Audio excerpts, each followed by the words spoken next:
Hello everyone, welcome to Geology Concepts YouTube channel. I'm here to discuss with you Section A's solution of Geology JAM 2021.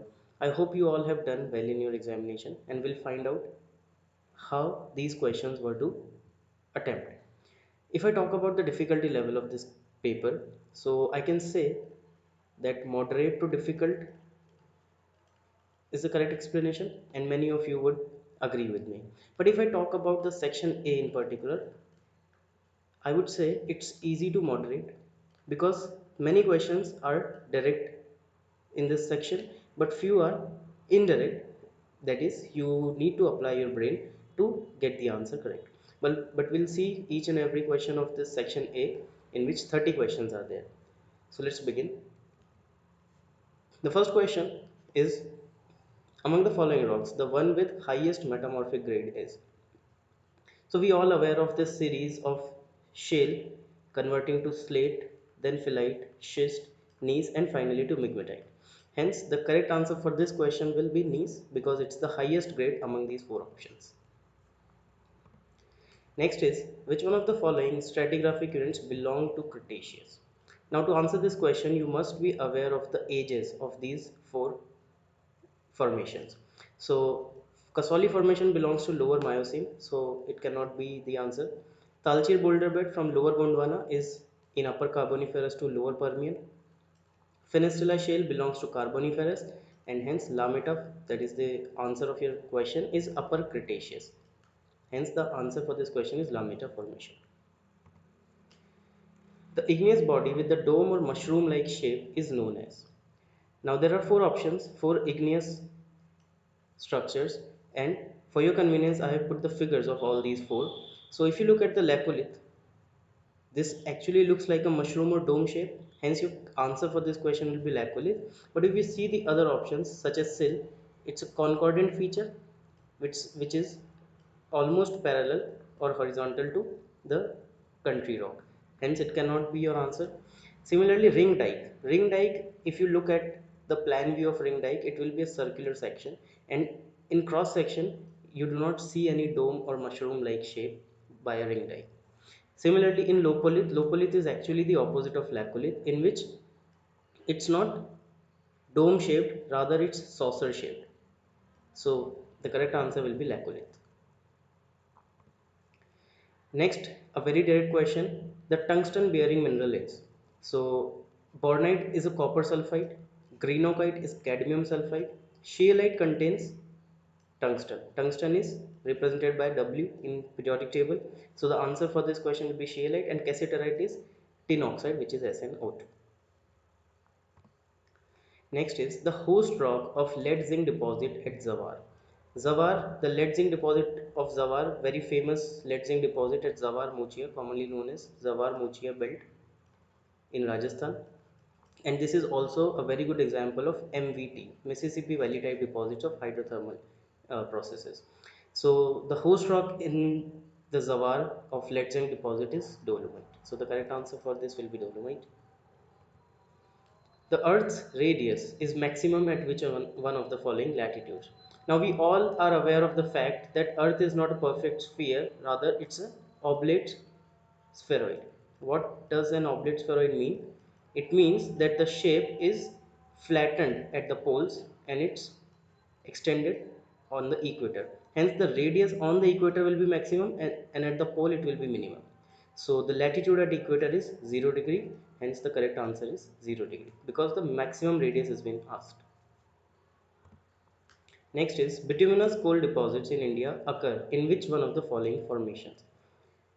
Now for this question you need to have a look at these options and try to find out which of these contain coal, and if at all they contain coal, what type of coal they contain, because in particular bituminous coal has been asked.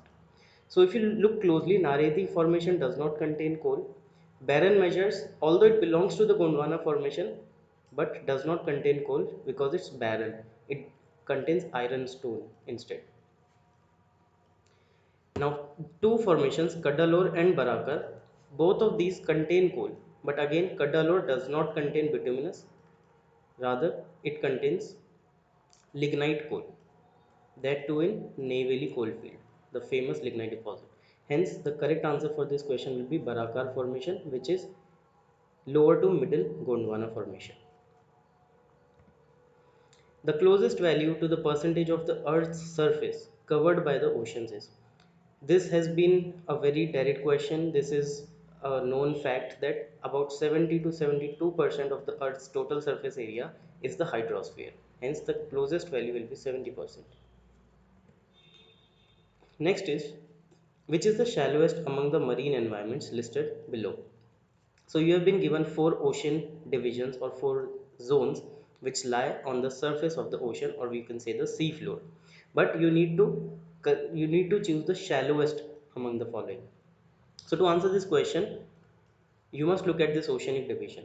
So if you start from the surface, or you can say from the coast, you see the littoral is the first one to encounter. Then there is Neritic. It's a wide one.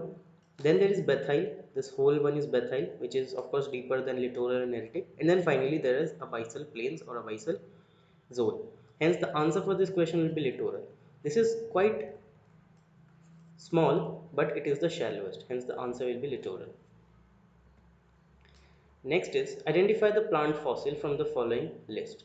So there are four fossils given and you need to choose the correct plant fossil. So Glossopteris is a lower Gondwana plant fossil. It's an index fossil of lower Gondwana formations. Hence your answer for this question will be Glossopteris. But if you wish to look at other options, you can see that Productus is a brachiopod. Sideris is an echinodermata, or is a type of sea urchin, and Fenestella is a bryozoa. Hence, the only plant fossil among these four is Glossopteris. The simple match the column. You have four zones or four basic units of these items in the group 2. You need to match these. So the polarity zone is matched with the magnetostratigraphy. So it's 3. Then formation is the mappable and basic unit of lithostratigraphy. So it will be 4. Biozone is a basic unit of biostratigraphy. It's 1. And finally epoch is 2 because it's chronostratigraphy. Hence the correct answer will be 3, 4, 1, 2, which is the fourth combination. Polarity zone is actually representing the polarity present at particular interval of time. There are two polarities. One is reverse polarity and there is normal polarity. So every million year, magnetic field of Earth changes its polarity from reverse to normal, or then normal to reverse. So this polarity zone is actually encountered by magnetostratigraphy. Now in this question you need to choose the false statement. So you need to be cautious here that you do not choose the correct one, because if you see the first option you see it correct and you choose it, but you have to be cautious here. First option says purged water table exists within the zone of aeration. Now you must look at this figure here. This is the basic profile of groundwater. There is this water table which is also called as potentiometric surface or phreatic surface. It separates two zones. One is the zone of aeration and one is the zone of saturation. Zone of saturation is the one where your groundwater occurs in the aquifers. And in zone of aeration there is very little water, or you can say negligible amount of water. Whatever water present in this zone of aeration is due to the capillary action of grains of soil present in it. So the purged water table never occurs in the zone of saturation. It is always above the water table, or it occurs in the zone of aeration. Hence the first statement becomes true. That is why it is not your answer. Second option says zone of aeration lies above the zone of saturation, or absolutely correct. That is what we have discussed right now. So this is also correct. Third option says juvenile water is derived from sediment diagenesis. This option does not seem correct, because juvenile water is the one which gets derived from the magma or magmatic water, magmatic fluids. So this option is false, and hence your correct answer for this question will be option number 3. Now you look at the fourth option. It says both aquiclude and aquefuge are impermeable. This is also correct, because aquiclude and aquefuge is formed by hard rocks which are impermeable, and aquiclude is formed from clay particles or clay particle clay grain size rocks. So they can contain some amount of water, but they cannot transmit it because it is impermeable. Hence the fourth option is also correct, and the correct answer for this question will be option number 3. This is a good question from stratigraphy. Now, this is not a direct question, so you need to apply your mind here. It says, which among the following is the only possible plunge? Plunge is always for a linear feature, is always calculated for a linear feature, so it's of lineation, located on the foliation plane, which strikes 20° north and dips 40° south easterly. So we have been given this foliation plane, which we can draw using the four directions: north, east, south, and west. This foliation plane strikes 20° north, so this is the strike of this plane. This is 20° north, and it dips 40° southeast. So in this direction, it dips by an amount of 40°. Now it has been asked that if on this foliation plane, if I draw this foliation plane, it will look something like this. This plane will be something like this. In this direction is 20° north. Now on this plane, if there is some lineation like this, so you need to calculate the plunge or the plunge direction of these lineations. So the only possibility and the only true plunge you will get out of this will be in the direction perpendicular to the strike direction of this plane. So this is its strike, and the perpendicular direction of this will be in the southeast quadrant, that too by 20°, because this is 20, and if you rotate it or if you add 90 to it, it will become 20° southeast. So the correct option will be southeast. It cannot be northwest because the plane is itself dipping in southeast direction. So the only two options you're left with is 20 and 45, and the correct and the only possibility is 20°. So the correct option is option number 2. Now in this match the column, you've been given four uh, ores and their respective mode of formation or their respective processes have been listed. You have to match them. So chalcocite is a copper sulfide which forms from supergene enrichment. Bauxite is formed from residual processes, so it will be formed by residual processes. This is 1, this is 4. Monazite placers are mechanical accumulation, they are placer deposits, so it will be 2. And finally chromite is magmatic crystallization or particularly magmatic segregation, which is 3. So the correct option will be 1, 4, 2, 3, that is option number 1. Now this question is from Dunham's classification, in which it says a limestone containing lime mud and around 25% allochems represents which of the following rocks. So to your convenience, I have put this table which itself defines, or which is based on the Dunham's classification. It says a limestone containing carbonate or mud having more than 10% allochems, which in our case is 25%, will be waxstone. So it's a quite direct question from the Dunham's classification, and the correct answer will be waxstone. Now again this question is from economic geology, in which four ores are given and their type locality have been asked. So iron ore is present in Bellary, which is option number 4. Base metals are those which are not of very economic uh, viability. They are not represented by gold and silver, rather these are nickel, copper you can say. So these type of minerals, or sorry, metals you get in Rampura Agucha, the famous Rampura Agucha belt of nickel. Then there is chromite. Chromite is found in Nosahi Sukinda, very famous deposit of magmatic segregation. Banded chromite deposits you get here. And then finally uranium is in Batan. So the correct option for this will be 4, 3, 2, 1, which is option number 4. Now in this question the correct statement has been asked. Find the correct statement out of the following. So you need to look at each and every option here. First option says wave ripple occur at the top of a turbidite deposit. Now to answer this question, you must be aware of what are turbidite deposits. Turbidite deposits are best represented by Bommer sequence, and they are present in the deep marine setting, very calm environment, deep marine setting. So in Bommer sequence there are 5 layers A, B, C, D, E. from bottom to top. And if you talk about the top of this Bauma sequence, which in our case have been referred to, so there you find hemipelagic mud, and that too with planar lamination features. So if you get planar laminations on the top of this Bauma sequence or this turbidite deposit, you cannot get wave ripples out of it.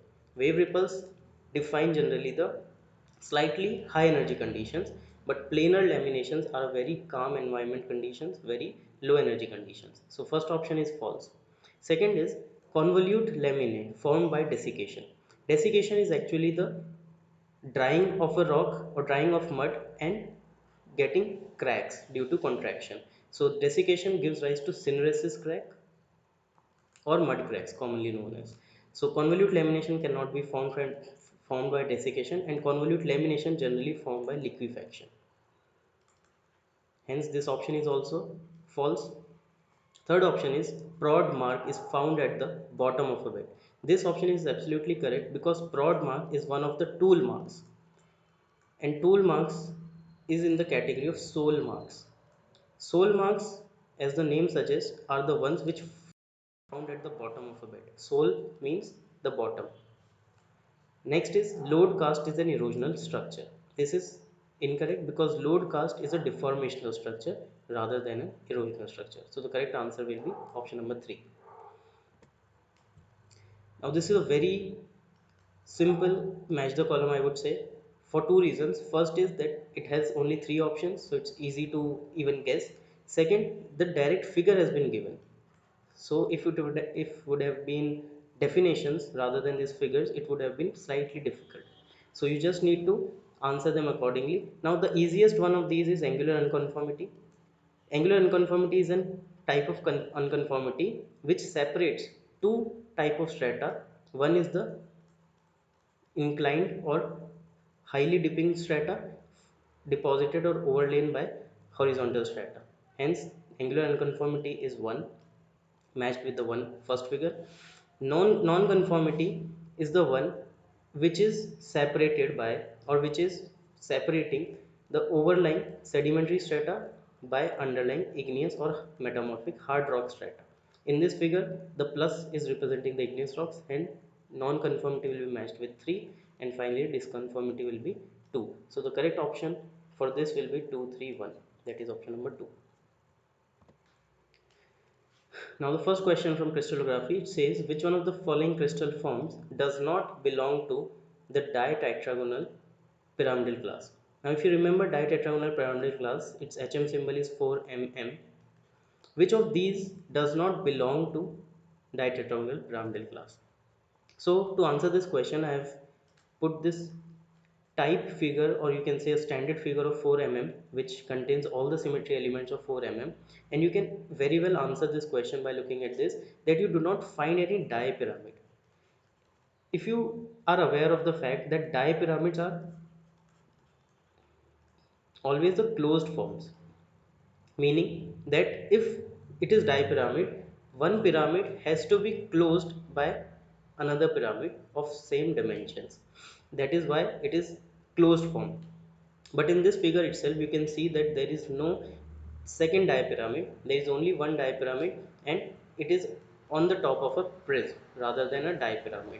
So hence there is a prism and there is a Pedian class. I will just now discuss what is a Pedian class. So the correct answer for this question will be option number 2, because it asks does not belong to. Hence tetragonal dipyramid cannot belong to this class ever.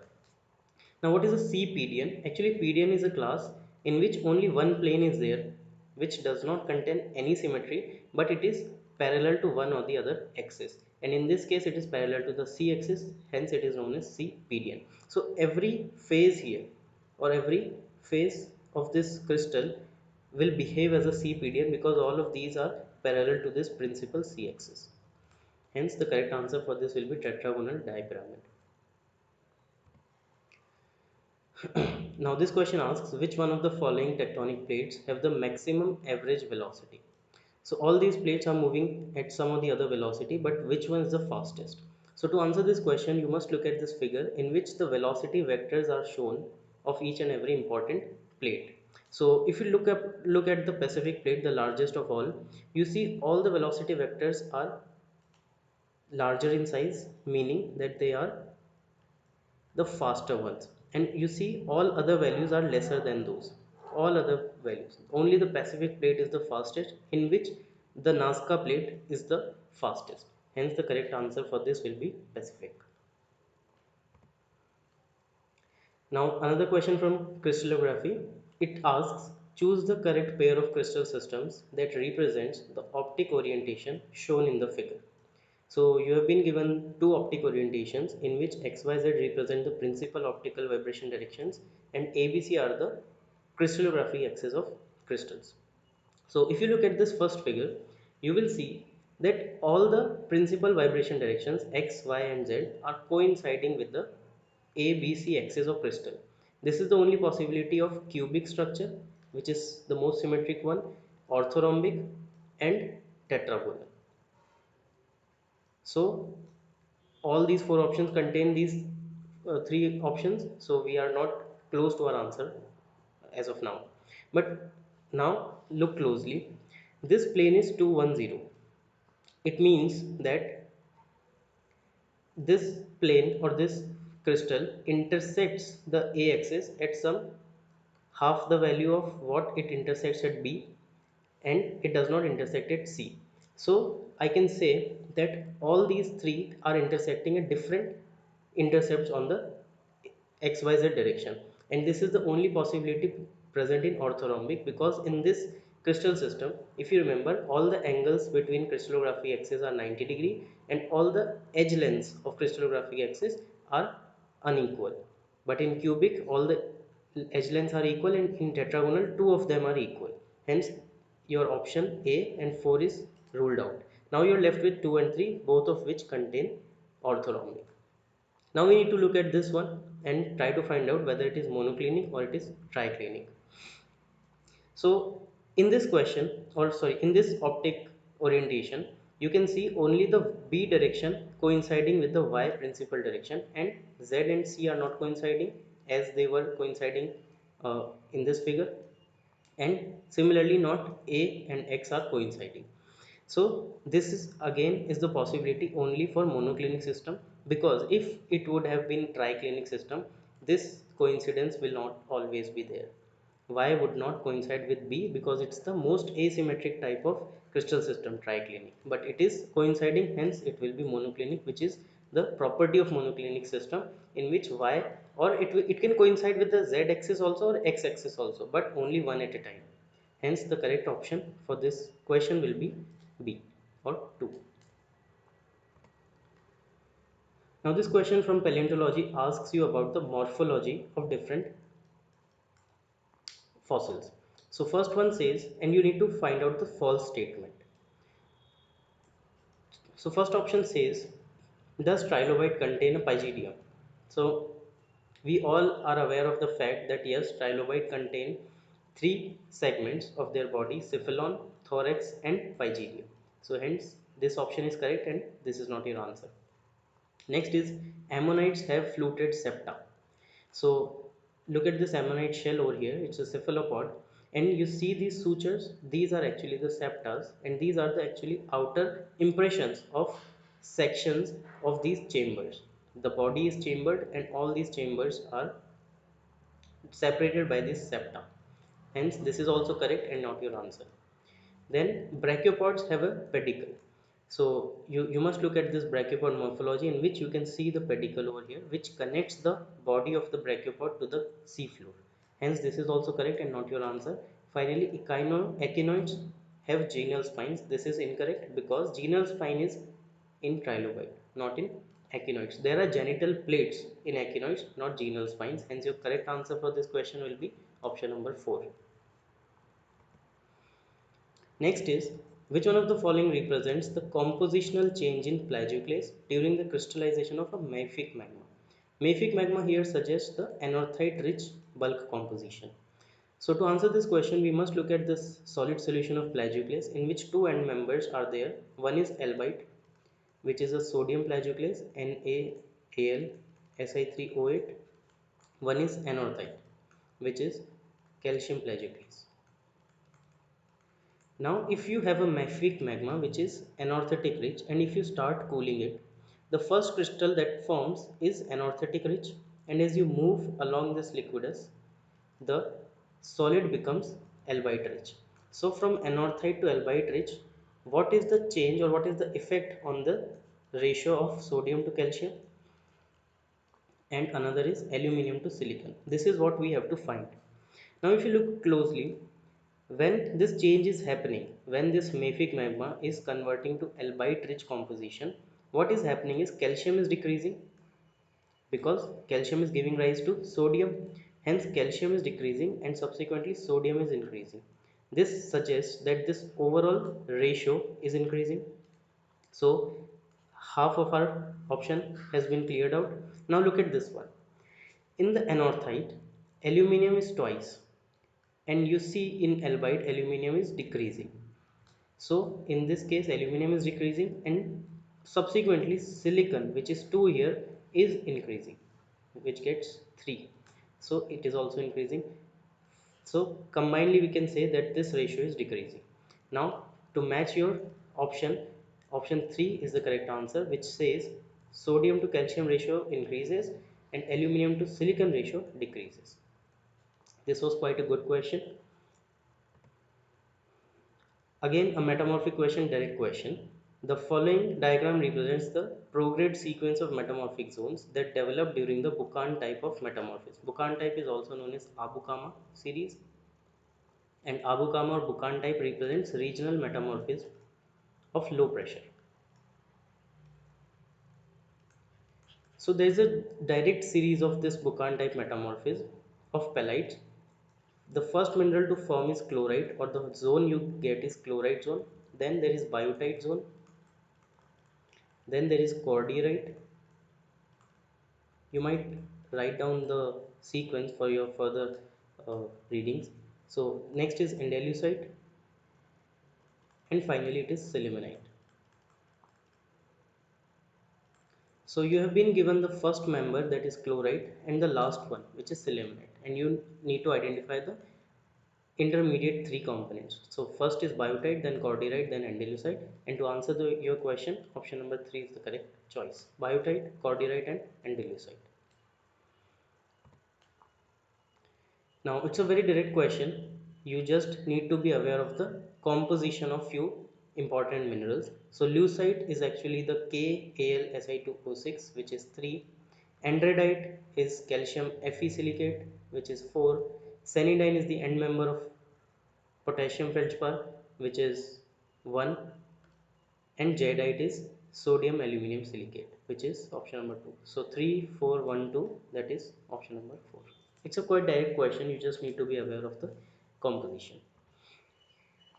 Next is, in the context of phylogeny of horses, the correct chronological order from old to young. So to answer this question, you must refer to the evolution history or evolution trend of the horses. So it starts from the Herocotherium. So the first one should be Herocotherium, hence option number 1 and 3 are ruled out. Next is Mesohippus, if you talk about oldest to youngest.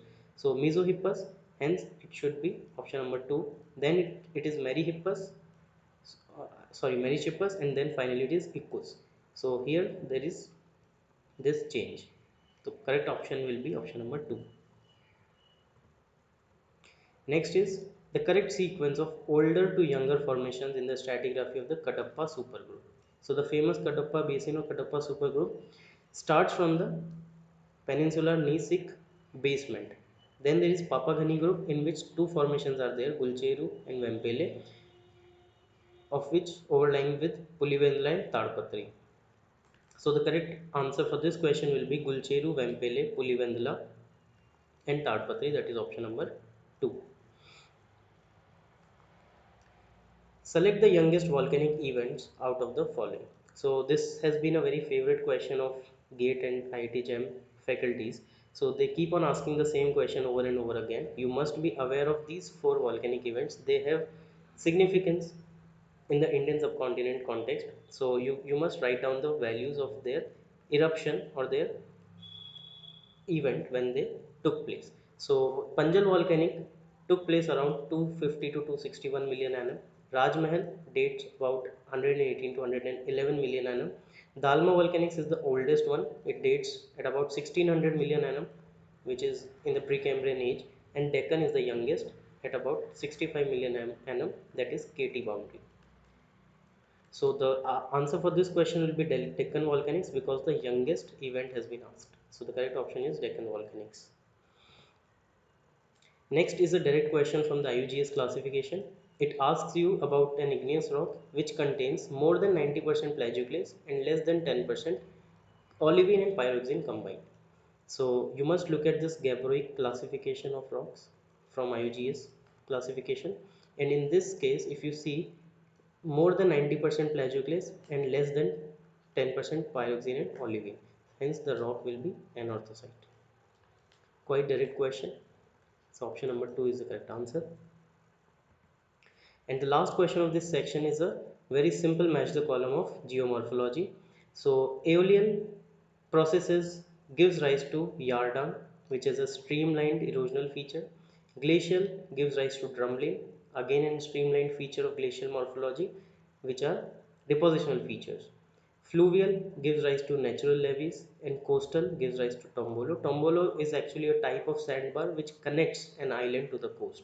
So the correct option will be 3, 1, 4 and 2, that is option number 4. So this was all about the section A, guys. I think I might have cleared your doubts about the questions you did not get in the examination, but these were not very tough questions. So this video is particular about the section A. You can refer to our uh, other videos for section B and C, which will be just after this, and you can get your doubts cleared out. We have also released a tentative answer key of this paper, so if you do not want to know the solutions and just the answer, you can refer to the answer key, and the link of that answer key is below in the description box, so you can just find out there. And in last, I would like to make you aware of our new batches starting for the next year's examination. So the GATE-NET batch has already started from the 22nd of February, but you can still join it and you can have demo classes, free demo classes, and then you can decide whether to join or not. And for IIT JAM 2022, we are starting the batch from 1st of March, for which you can also join the demo classes first March on 1st March itself, or if you wish to join the demo classes earlier, you can just contact us on this number. You can just send us query and we'll get back to you. Also, there is an early bird discount going on for the students who join us before the starting of the batch and get attractive discount offers on the registration. I hope this video was helpful to you. So don't forget to like, share and comment. Thank you so much.